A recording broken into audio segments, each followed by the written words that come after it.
All right, got the clutch out. Gonna take stock.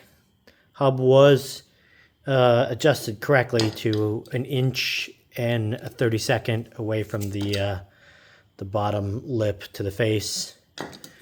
I've had this out recently. It was running fine, but I've also just changed rear gears, so it's putting extra stress on the clutch, and I think it's cooking it. And so pulled it out.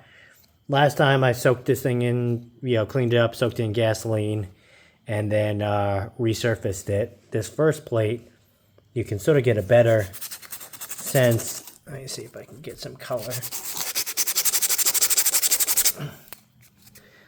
Like this was brown, light brown, but as you'll see, not a ton of material left.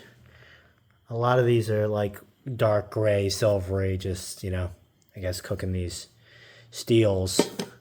I'm slipping at higher speed, so I'm trying to exceed 55, and it's just not it's not grabbing hard enough when everything else is adjusted. And obviously, these aren't brown; these look like metallic at this point. So I don't run much fluid in the. I do have it sealed, but I don't run much fluid. I might try some F-type instead. But before it had the oiler, same result with the oil, the stock oiler. So, definitely a lot of buildup. Feels slimy. So,